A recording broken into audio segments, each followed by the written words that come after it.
शिव महापुराण की कथा कहती है, भगवान शंकर का चरित्र कहता है, शिव तत्व कहता है। परमात्मा की भक्ति हो, चाहे रिश्तेदारी हो, चाहे हमारे कोई संबंध हो, चाहे कोई हमारा मित्र हो, सखा हो, दोस्त हो, परिवार हो, ये कुछ भी हो, पर उसमें सबसे ज्यादा जरूरी है आपका विश्वास, आपका भरोसा। कल भी कथा में कहा था कि शिव जी की कथा सुनना सरल है, शिव जी के मंदिर में जाना सरल है, शिव जी को एक लोटा जल चढ़ाना सरल है, भगवान शंकर का गुणगान करना सरल है। पर शिव महापुराण की कथा कहती है कि सबसे ज़्यादा कठिन है शिव महापुराण पर भरोसा करना, शिव जी पर भरोसा करना, भगवान की विरल भक्ति पर भरोसा करना, भगवान के भजन पर भरोसा करना, विश्वास करना।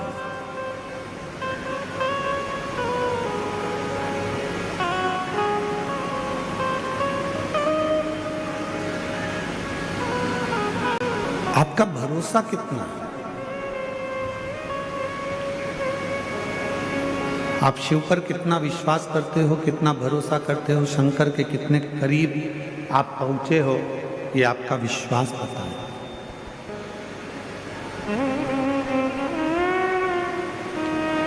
एक कथा शिव महापुराण की बड़ी सुंदर है। माता पार्वती जी अपना घर छोड़कर अपनी सहेलियों के साथ में, सखियों के साथ में एक पर्वत की कंदरा में, गुफा में प्रवेश कर गए।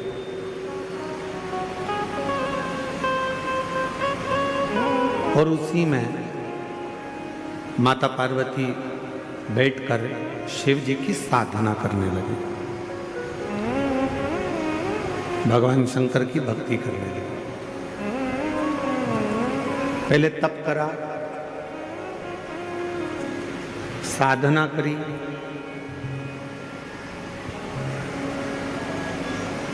ध्यान लगाया। जब ये सब कुछ कर लिया, फिर माता पार्वती जी ने बेल के पान को, बेल के पत्र को, बेलपत्र को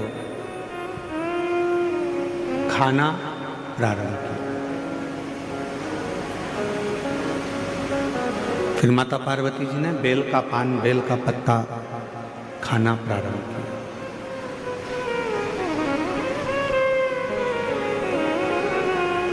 अब सूखे बेलपत्तों को खाती खाती पार्वती मैया दुर्बल हो गई, एकदम दुबली,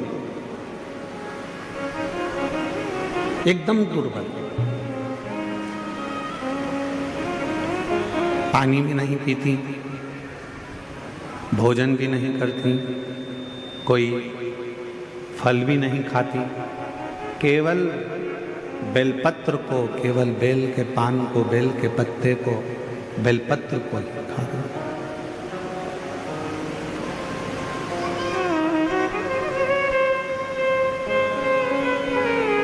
शरीर में उनका पूरा शाम हो गया, काला पड़ गया।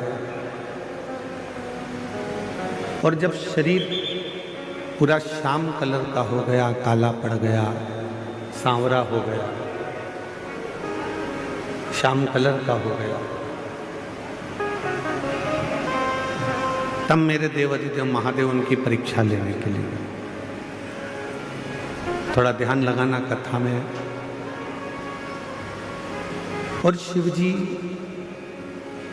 उनकी परीक्षा लेने के लिए गए और भगवान शंकर ने जाकर कहा, पार्वती तुम शिव की आराधना कर रही हो, भगवान शंकर की साधना कर रही हो, शिव को भज रही हो, पर देवादिदेव महादेव तो कितने सुंदर हैं।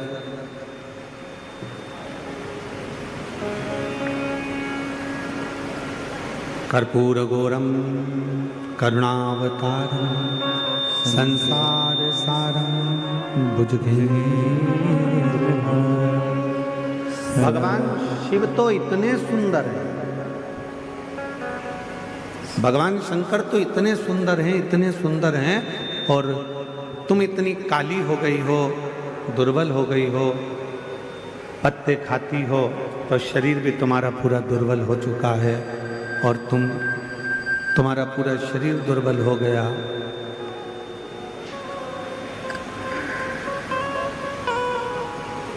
और तुम्हारा शरीर पूरा दुर्बल हो गया, शरीर काला भी हो गया, दुर्बल भी हो गया। अब ये बताओ कि शिवजी तुमसे शादी करें तो करें कैसे? भगवान देवादिदेव महादेव तुमको ब्याहें तो ब्याहें कैसे? कहाँ वो इतने गोरे और कहाँ तुम इतनी काली? कर्पूर गौरम करुणा संसार सारम भुजगेन्द्र सदा वसन्तं हृदयारविन्दे भवं भवानी सहितं। अब शिवजी तो इतने गोरे हैं, भगवान शंकर तो इतने गोरे हैं, और पार्वती तुम काली हो, कृष्ण वर्ण हो गया तुम्हारा, दुर्बल हो गई तुम, इतनी दुर्बल हो गई तुम, कैसे शिवजी तुमसे ब्याहेंगे?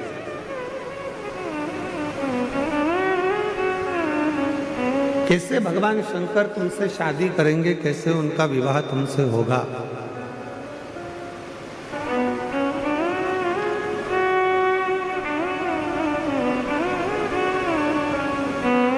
पार्वती जी ने हाथ जोड़े, जो देवादिदेव महादेव आए थे रूप बदल कर, स्वरूप बदल कर, पार्वती जी ने उनके हाथ जोड़ लिए, और हाथ जोड़कर माता पार्वती जी बोली कि प्रभु,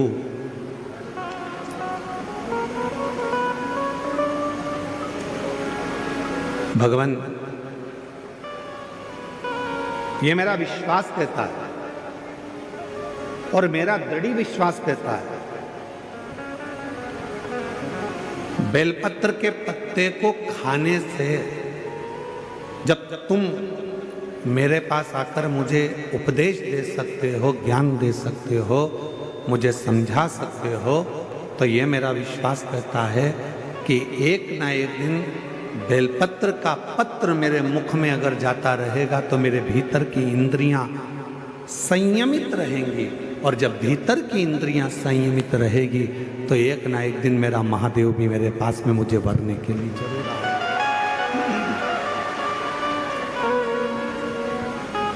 मुझे मेरा शंकर, मुझे मेरा महादेव, मुझे मेरा भोले बाबा मुझे वरने के लिए जरूर आएगा।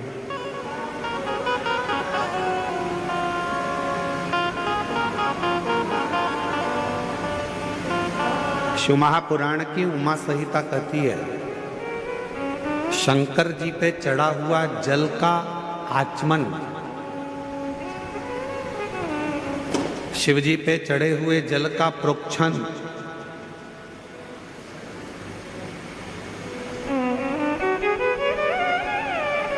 कायिक, वाचिक और मानसिक 3 तापों को नष्ट कर देता है।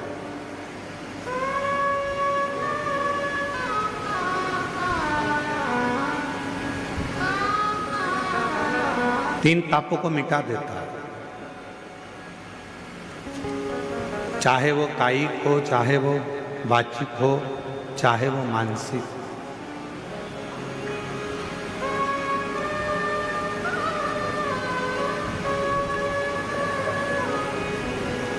और कोई ये ना कहे कि केवल सीहोर वाले महाराज जी कहते हैं कि शंकर जी पे चढ़ा हुआ जल पीना चाहिए।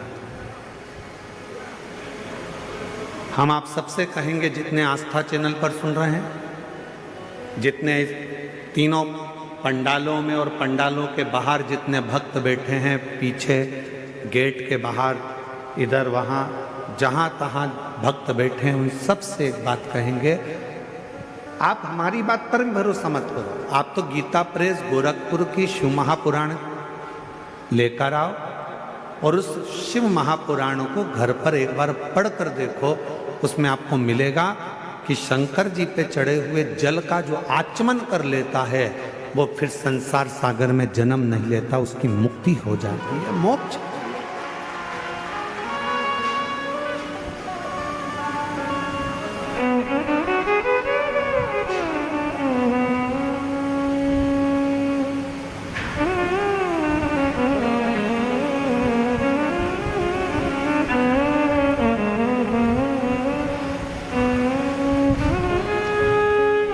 कल डॉक्टर साहब कह रहे थे,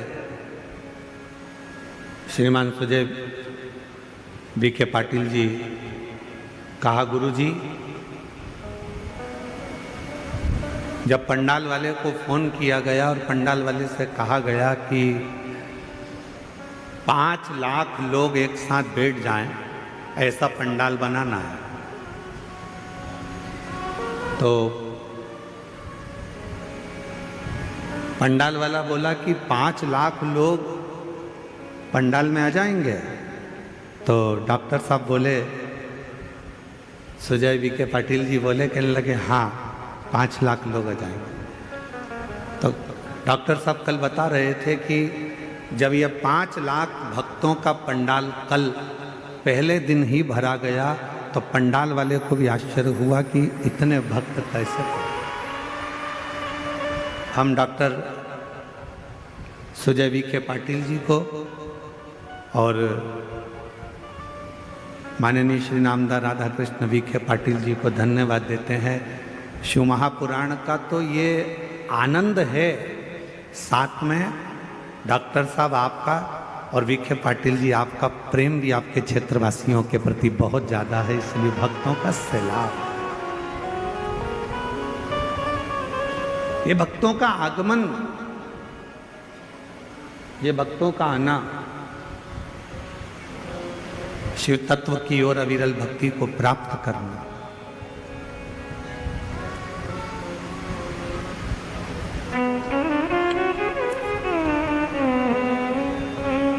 तुमरुका जी ने तो चंचुला देवी को कहा था कि चंचुला, शिव महापुराण की जो कथा है, शिव महापुराण की जो कथा है, ये कथा भी शिव को चढ़ा हुआ जल है, भगवान शंकर को समर्पित किया हुआ जल है। बाहर का रिटर्न आ रहा पूरा चोंगों का।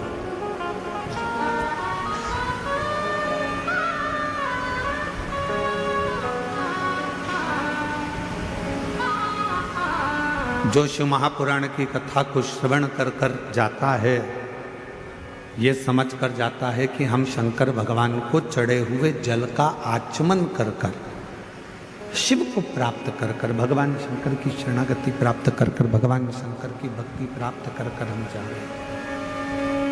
ये प्रेशर बढ़ाओ ना यहाँ का मंच का। हम शिव की अविरल भक्ति को प्राप्त कर कर जा रहे हैं।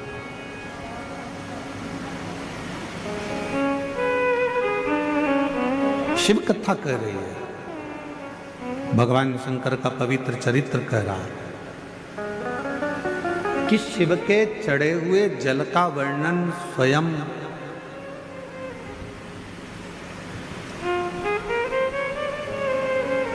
यमराज की जो धर्मपत्नी है, यमराज की जो धर्मपत्नी है जिसका नाम है धुमोरना। क्या नाम है उसका? धुमोरना। फिर से बोलो आप लोग, आवाज नहीं आई, डबल से बोलो, धुमोरना। ये यमराज की धर्मपत्नी,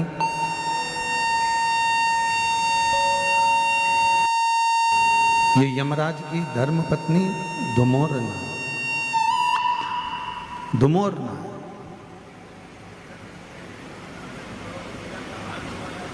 और यमराज की धर्मपत्नी धुमोरना ये जल के महत्व को एक बार स्वयं ने धुमोरना ने पूछा था।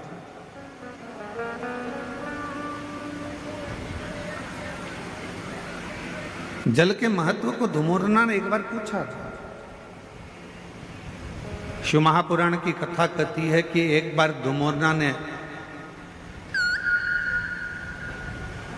शंभु शरणे पड़ी मांगो रे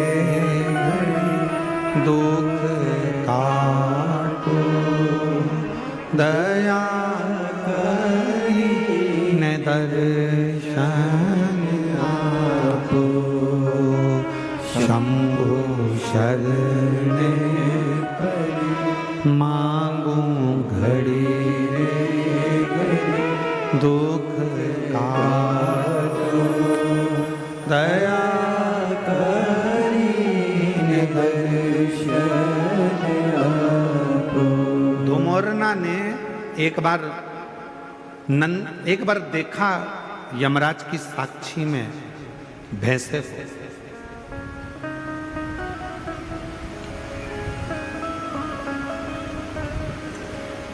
धुमोरना ने देखा कि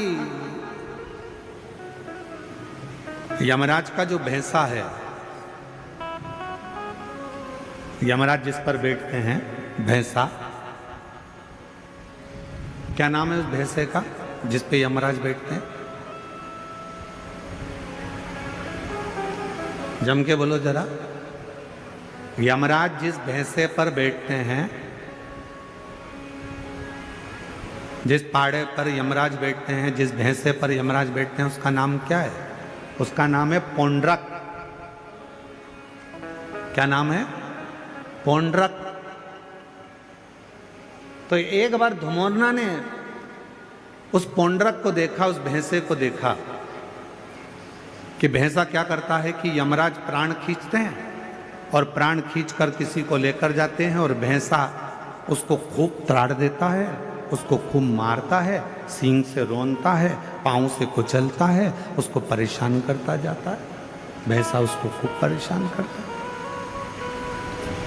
पर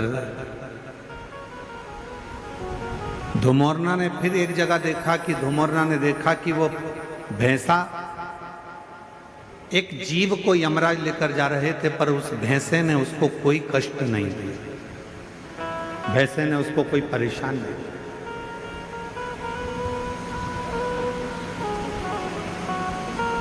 अब किसी को तो भैंसा मारता था और किसी को नहीं मारता था, किसी को कष्ट देता था, किसी को नहीं देता था।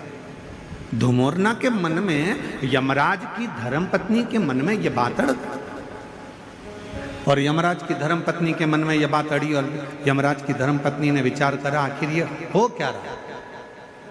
जब यम की आज्ञा है कि कष्ट देना है तो देना चाहिए, फिर ये भैंसा किसी को कष्ट देता है, किसी को नहीं देता है, किसी को अच्छा रखता है, किसी को बुरा रखता है, आखिर ऐसा हो क्यों रहा।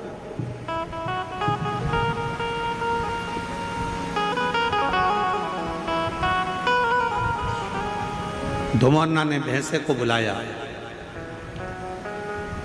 और भैंसे को बुलाकर धुमोरना ने कहा, क्यों रे पौंड्रक, ये बता कि किसी किसी को यमराज जब खींच कर लेकर जाते हैं, प्राण जब छूटते हैं, तो किसी को तो तू बहुत कष्ट देता है, किसी को तो तू खूब मारता है, कष्ट देता है, परेशान करता है, उसको खूब खूब रोनता है, पाँव से भी रोनता है, सींगों से भी रोनता है, किसी किसी को तो बहुत कष्ट देता है।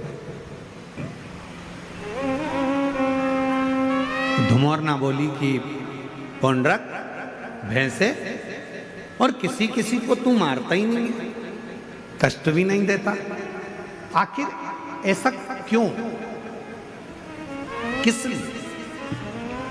तो भैंसे ने कहा धुमोरना से, माताजी, जब भगवान देवाधिदेव महादेव का रुद्र अवतार हुआ, जब मेरे शंकर भगवान का रुद्र अवतार हुआ और उनका रुद्र जो अवतार था, क्रोध का जो अवतार था, उस क्रोध के अवतार में मेरा जो जन्म हुआ है, मैं जो भैंसा बनकर पैदा हुआ हूं, वो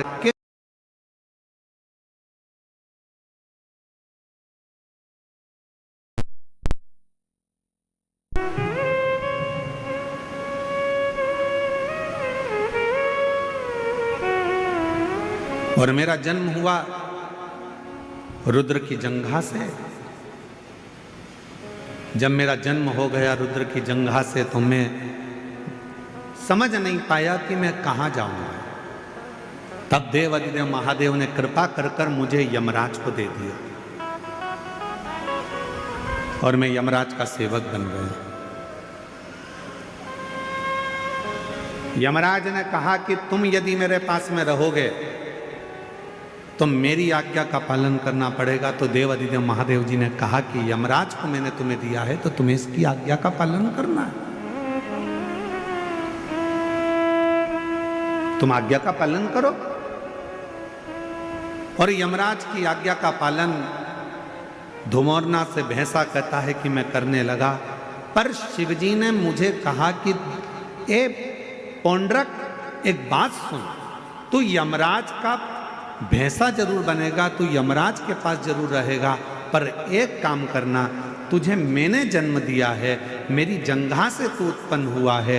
रुद्र कहते हैं यदि कोई संसार का मनुष्य, पशु, पक्षी, जानवर, जलचर, थलचर, कोई मानव, उसके शरीर में अगर शिवलिंग पर चढ़ा हुआ जल, शंकर का चढ़ा हुआ जल यदि उसके शरीर पर कहीं लगा हो या उसके मुख में शंकर का चढ़ा हुआ जल पड़ा हो तो उसे तो त्राण मत देना, उसे कष्ट मत देना, उसको सीधे मार्ग से लेकर,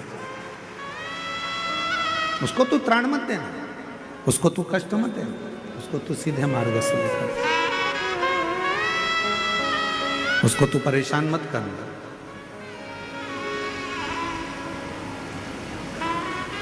पौंड्रक भैंसे ने वचन दे दिया देवाधिदेव महादेव को कि मैं वचन देता हूं रुद्रदेव, ये मेरा वचन है, जिसके मुख में शिव का चढ़ा हुआ जल होगा, जिसके शरीर पर शंकर का चढ़ा हुआ जल छीटा गया होगा, उसको ना यमराज परेशान करेगा ना ये भैंसा परेशान करेगा, वो सीधे कैलाश धाम की ओर जाए। अब हम आपसे पूछें, उत्तर दीजिएगा जरा। जितनी मेरी शिरडी की जीजियां बैठी हैं, जितने मेरे जीजा बैठे हैं, सब उत्तर दें। मरने वाले व्यक्ति के मुख में कौन सी पवित्र नदी का जल दिया जाता है? जम के बोलो जरा। गंगा का।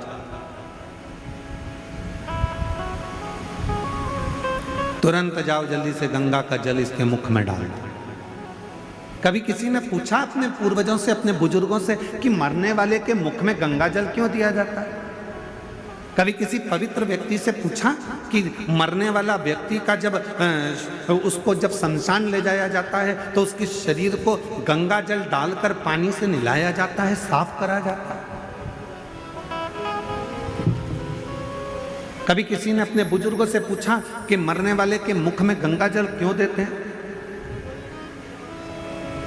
मरने वाले के मुख में गंगा जल क्यों दिया जाता है? मरने वाले के ऊपर गंगा जल का प्रोक्षण क्यों करा जाता है? गंगा जल क्यों छीटा जाता है? उसका एक कारण है, रुद्रदेव ने जिस भैंसे पर यमराज बैठते हैं वो पौंड्रक भैंसा, रुद्रदेव ने उस भैंसे को कहा था अगर किसी के शरीर पर शिव का चढ़ा हुआ जल हो या मुख में शंकर का जल हो तो उसको तू यम की कैद मत देना। गंगा जल कहाँ चढ़ा है? शंकर की जटा पर। तो गंगा का जल कहाँ से निकलता है? शिव की जटा से। तो शंकर का चढ़ा हुआ जल ही गंगा जल है। इसलिए जब गंगा जल किसी को दे दिया जाता है, उसके शरीर में गिर जाता है, उसके मुख में पड़ जाता है, फिर वो त्राण नहीं भोगता है, उसे कष्ट नहीं, उसे परेशानी नहीं।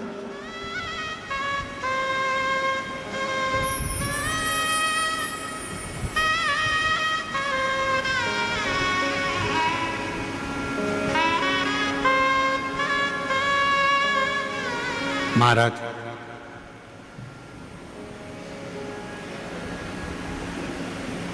पहले ऐसा नियम था, अब आजकल तो बहुत सारे नियम बदल गए। पहले कोई मानसरोवर जाता था तो मानसरोवर का जल लेकर आता था तो अपने आसपास में थोड़ा थोड़ा जल देता था। बोलो बोलो दीदी, वो सही है गलत है?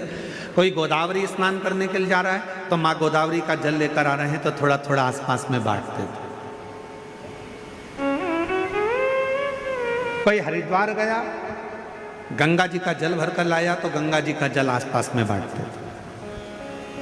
पहले ऐसा नियम था। अब बीच में लोगों ने ये नियम बंद कर कर गिफ्ट बांटना चालू कर दिया। हम केदारनाथ जी गए थे, तुम्हारे लिए गिफ्ट लेकर आए। हम हरिद्वार गए थे, तुम्हारे लिए गिफ्ट लेकर आए। हम शिरडी गए थे, तुम्हारे लिए गिफ्ट लेकर आए। फिर गिफ्ट का काम बंद हुआ तो लोगों ने फिर प्रसाद देना चालू करा।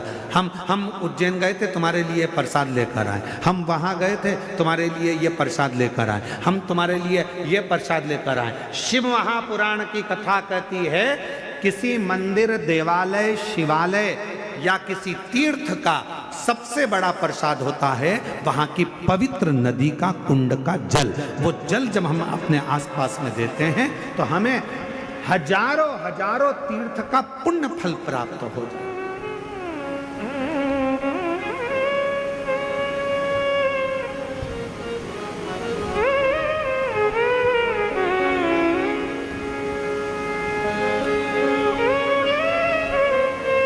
उस तीर्थ का जो जल है वो सबसे ज्यादा पवित्र है। कहाँ गए थे भैया? हरिद्वार गए थे। क्या लेकर आए? प्रसाद नहीं लाए। फिर कहाँ गए थे भैया?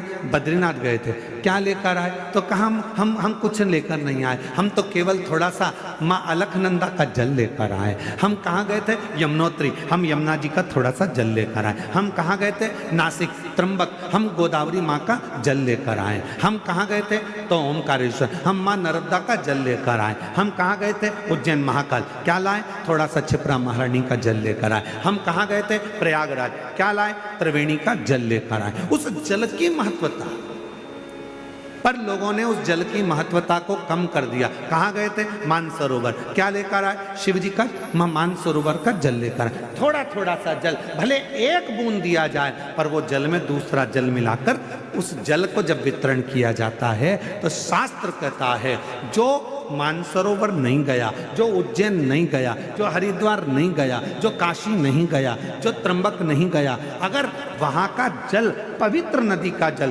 कुंड का जल यदि हमारे घर में आ जाता है, हम भले उस स्थान पर नहीं गए, पर वो जल का जब हम प्रोक्षण करते हैं, आचमन करते हैं, तो हमें उसी तीर्थ का पूरा पुण्य फल उसी क्षण प्राप्त हो जाता है।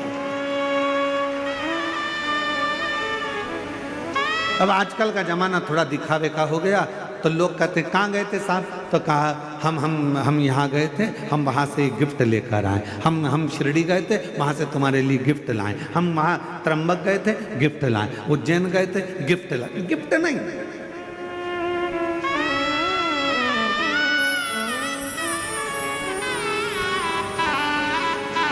अभी कथा में हमने कहा था, जलगांव की कथा में, कि करवा चौथ पर तुम्हारा पति तुमको गिफ्ट दे,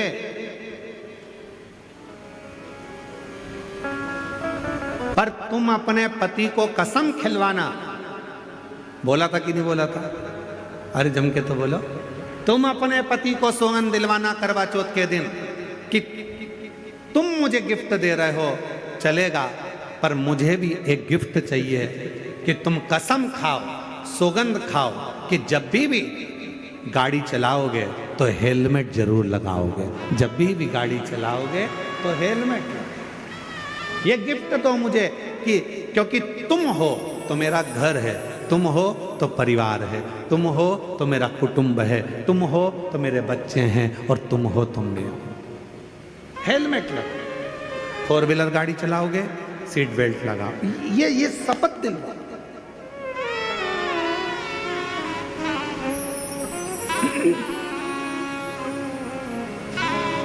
और मैंने तेरे ही भरोसे बाबा, तेरे ही भरोसे हवा बिच उड़ती जावांगी बाबा, डोर हथों छड़ी ना में कटी जावांगी।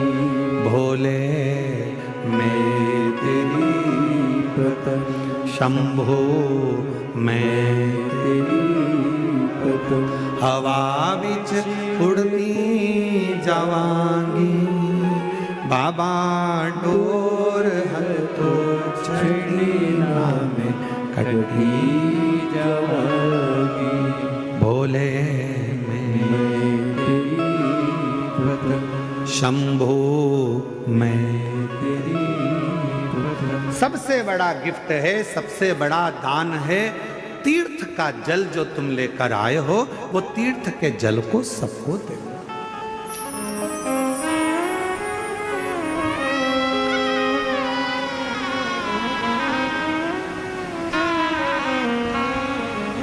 मुख में गंगा जल हो, ब्रज का बंसी बट हो, मुख में गंगा जल हो, ब्रज का बंसी बट हो, मेरा काशी वाला निकट हो, जब प्राण तन से निकले, मेरा काशी वाला निकट हो, जब प्राण तन से निकले। काशी वाला क्यों निकट हो? क्योंकि माता पार्वती जी ने शिव जी से 2 वर मांगे थे काशी में। पहला वर काशी में मांगा था माता पार्वती जी ने कि जिस पति पत्नी में झगड़ा हो उसमें प्रेम बहुत बढ़े। इसलिए आज भी पति पत्नी का आपस में झगड़ा होता है तो उनमें प्रेम बढ़ता है। पति झगड़ा कर कर जाता है, ऑफिस से आते से ही पूछता है क्यों तेरी मम्मी कहाँ गई, तुरंत पूछता, मतलब झगड़ा समाप्त,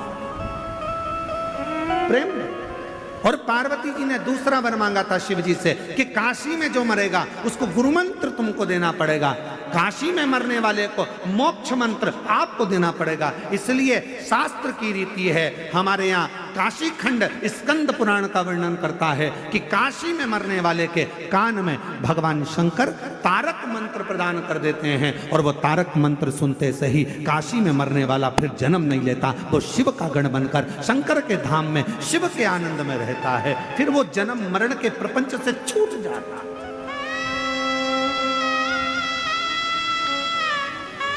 फिर वो जन्म मरण के प्रपंच से मुक्त हो गए, मुक्त।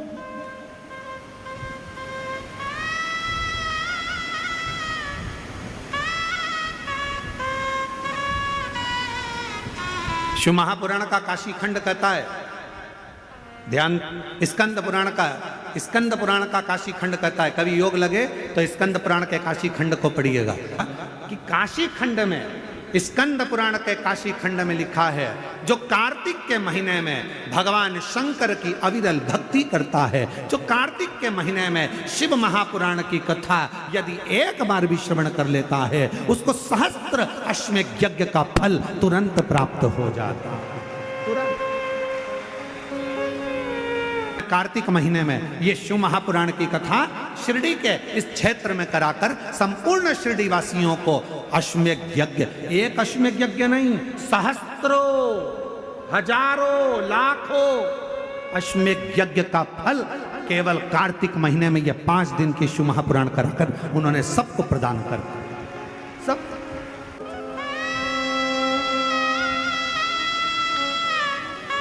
फिर वो जन्म मरण के प्रपंच से मुक्त हो गए, मुक्त।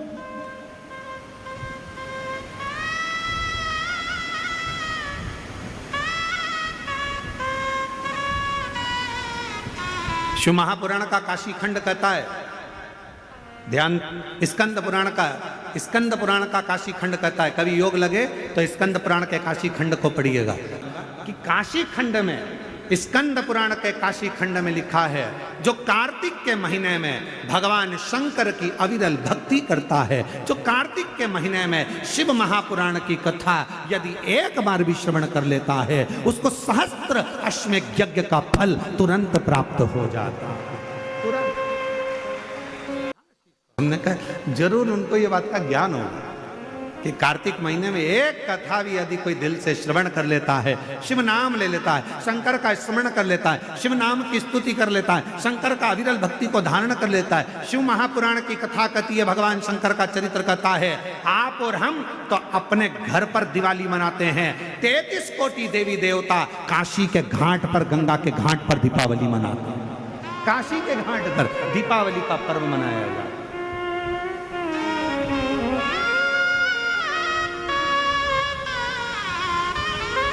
शिव धाम में, भगवान शंकर के धाम में, काशी में, शंकर के अविरल धाम, हम तो आपसे भी कहेंगे, आपके घर के आसपास में जो शंकर का मंदिर हो ना, दीपावली के दिन शंकर के मंदिर में जाकर दीपदान जरूर करना। दीपावली के पर्व पर शिव मंदिर में जाकर उसके आसपास में दीप जरूर लगाना। क्यों?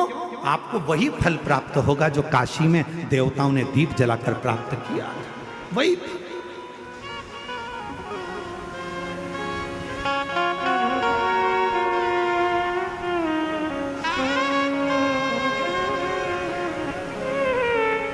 भगवान शंकर की अविरल भक्ति को धारण,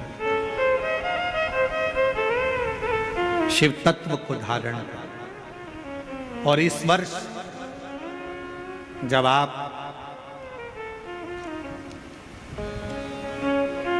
20 अक्टूबर को दिवाली मनाएं और 20 तारीख को जब आप दीपावली का पर्व मनाएंगे, हमारे यहाँ भी दीपावली कुबेरेश्वर धाम पर 20 तारीख की है, खजाना रहता है। ऐसा ही क्रम दीपावली पर्व का रहता है।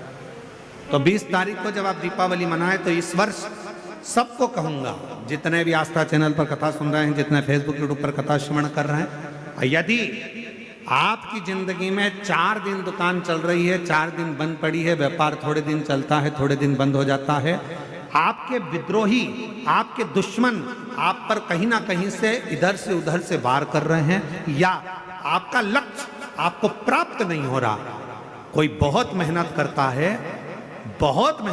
है तो भी लक्ष्य नहीं मिल पा रहा, जहां तक आपको पहुंचना है वहां तक यदि आप नहीं पहुंच पा रहे हैं, तो इस दीपावली पर जब आप 20 तारीख को दीपावली का पर्व मनाएं, तो 20 तारीख को दीपावली के पर्व के दिन शंकर भगवान को स्पर्श कराकर एक बेलपत्र लेकर जरूर अपने घर पर आए, और जहां पूजन कर रहे हैं उस बेलपत्र को एक प्लेट में अवश्य रखें, उस पर हल्दी और कुंकू उस पर अवश्य चढ़ाएं। एक चावल का दाना लाल कर, एक चावल का दाना पीला कर उस बेलपत्र पर अवश्य चढ़ाएं, और उस बेलपत्र को अपने पास में 1 वर्ष तक संभाल कर रखना।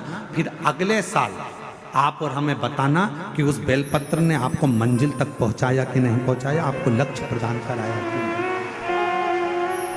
कई लोग रहते हैं, बहुत मेहनत करते हैं, बहुत परिश्रम करते हैं, सब चाहते हैं कि ये व्यक्ति इतने स्थान पर बैठे, इसको ये पद मिलना चाहिए, इसको ये कुर्सी मिलना चाहिए, इसको ये जगह मिलना चाहिए, इसको वहां तक पहुंचना चाहिए, इस व्यक्ति को तो इस पद पर पहुंचना चाहिए पर नहीं पहुंच पाता, इस व्यक्ति को तो वहां तक पहुंचना है पर ये नहीं पहुंच पाता। एक बेलपत्र का प्रयोग कर देते, अगले वर्ष बात करेंगे कि मेरे भोलेनाथ ने आपका हाथ पकड़कर आपको उस मंजिल तक भेजा कि नहीं भेजा।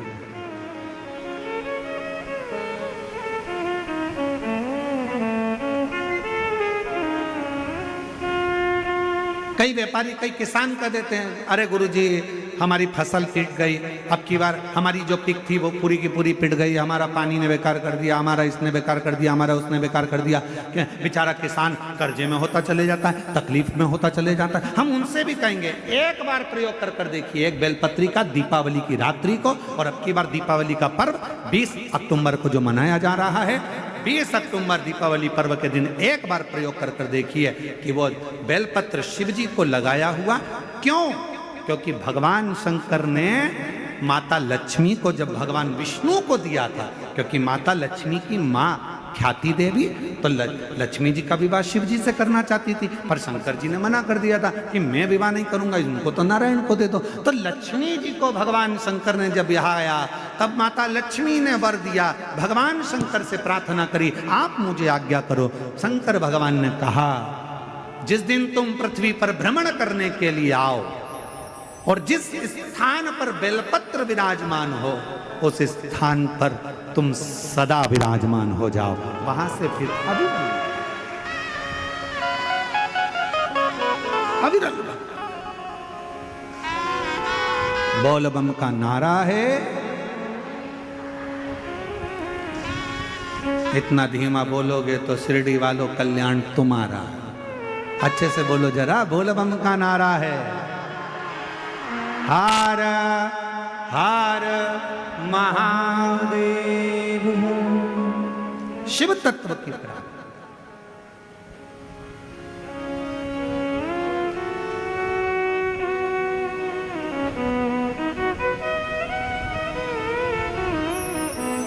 भगवान देवादिदेव महादेव के दरवाजे पर दीप अवश्य। हमारे यहाँ कुबेरेश्वर धाम पर लोग दिवाली मनाने के लिए जब आते हैं, दीपावली पर्व के लिए जब आते हैं, खजाने के लिए जब आते हैं, तो भक्ति के साथ, अविरल भक्ति के साथ शिव तत्व को प्राप्त करने के। और शिव क्या ना दे। भगवान शंकर क्या ना दे। तेरी कृपा बिना न हिले एक भी ले। विश्वास तेरी कृपा से तनो तनो। बखान क्या करूं मैं राखों के ढेर का। चपटी भगोत में खजाना कुबेर का। उसके स्पर्श मात्र राख का हो जाता है।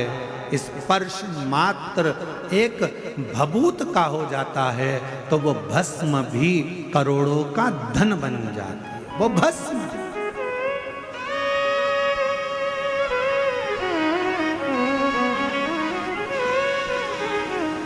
इसलिए शिव महापुराण की कथा कहती है, एक लोटा जल सारी समस्या का हल।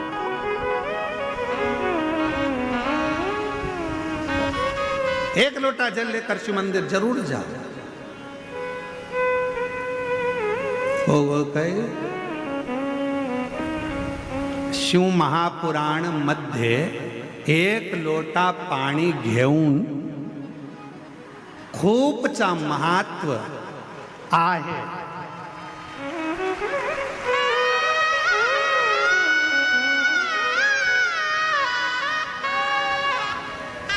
शिव महापुराण में एक लोटे जल का बड़ा महत्व बताया है। बड़ा महत्व।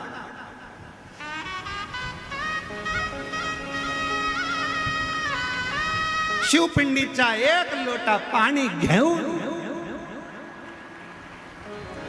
तो जो एक लोटा जल शंकर की पिंडी पर जल चढ़ा देता है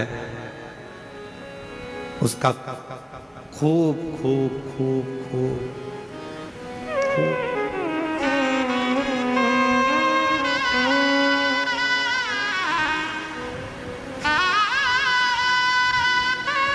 और तेरी कृपा का क्या है भरोसा, कब किस पर हो जाए। जरा सी हम पर कर दो, जरा सी हम पर कर दो।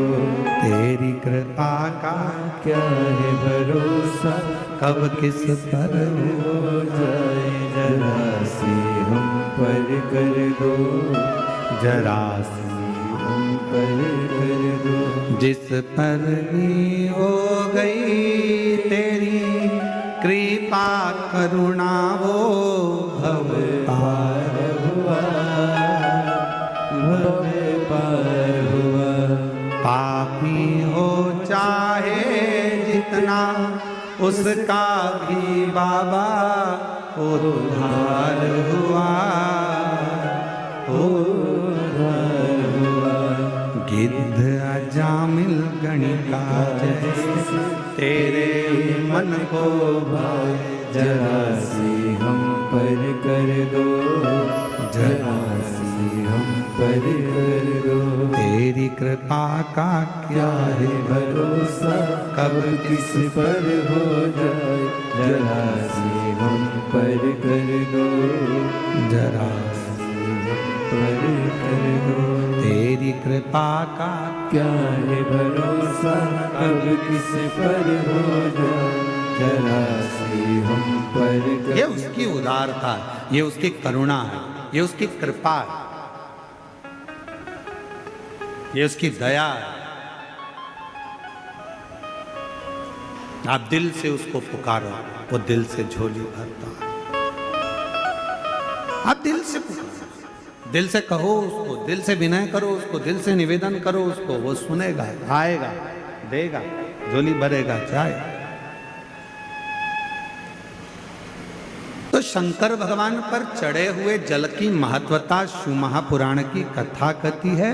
भगवान शंकर का पवित्र चरित्र कह रहा है कि मरने वाले व्यक्ति के मुख में गंगा जल क्यों दिया जाता है। आपके बच्चे पूछें, आपके रिश्तेदार पूछें तो उनको बताना कि शिव महापुराण में वर्णन आता है, स्वयं यमराज की धर्म पत्नी धुमोरना ने यह प्रश्न स्वयं जिस पर यमराज बैठते हैं उस भैंसे से, उस पौंड्रक से पूछा, भैंसे से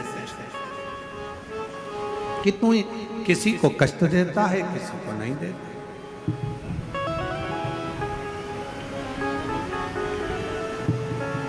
किसी को तो तू अच्छे से लेकर जाता है और किसी को रुला रुला कर लेकर जाता है। बात क्या?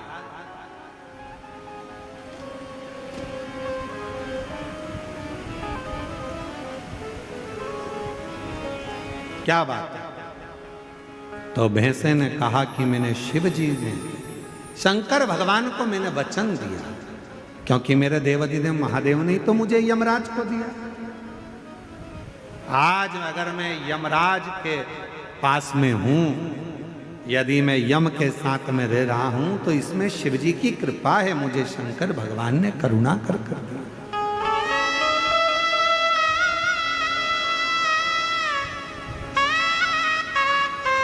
ये शिव की उदारता से मुझे मिला। इसलिए हमारे सनातन धर्म में आज भी नियम है, ये गंगा का जो जल है वो भगवान शंकर का चढ़ा हुआ जल है, शिव के ऊपर से चढ़कर नीचे आ। कई लोग हमारा बहुत विरोध जब करते हैं तो विरोध में कह देते हैं कि शिव जी पे चढ़ा हुआ जल मत पियो। सीहोर वाले महाराज ने बताया पियो, और ये कहता है मत पियो। तो जो तुमसे कहे कि शंकर पर चढ़ा हुआ जल नहीं पीना चाहिए, तो उनको कहना कि फिर तो मरते समय तू गंगा जल भी मत पीना, क्योंकि वो भी तो शंकर जी पे चढ़ा हुआ है। शिव जी के शीश पर आया तब तो नीचे आया। शिव महापुराण की कथा कहती है कि धुमोरना से, यमराज जी की धर्म पत्नी से स्वयं भैंसा कह रहा है, वो पौंड्रक भैंसा कह रहा है कि शिव की कृपा, शंकर की। कहा जिसके ऊपर शंकर का चढ़ा हुआ जल का प्रोक्षण हो, जो शिव का चढ़ा हुआ जल का आचमन कर ले, कहा उसको फिर कोई नरक के भोग ना भोगना।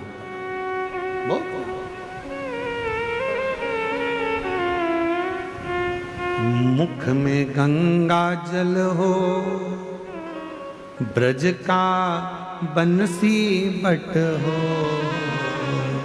मुख में गंगा जल हो, ब्रज का बंसी बट हो। मेरा काशी वाला निकट हो, जब प्राण तन से निकले। मेरा काशी वाला निकट हो, जब प्राण तन से निकले।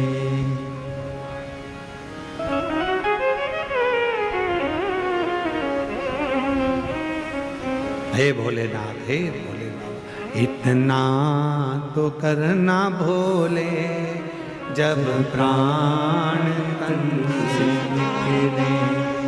इतना तो करना भोले, जब प्राण से निकले। बाबा इतनी कृपा करना। हम हो सकता है प्राण छूटते समय हम काशी ना हो,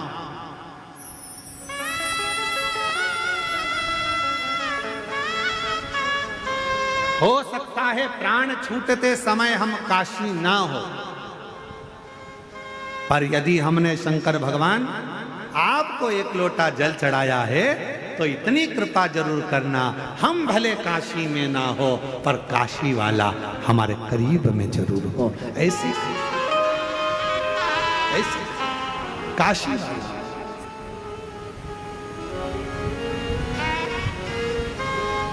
ये कृपा करना, ये करुणा करना, ये दया करना।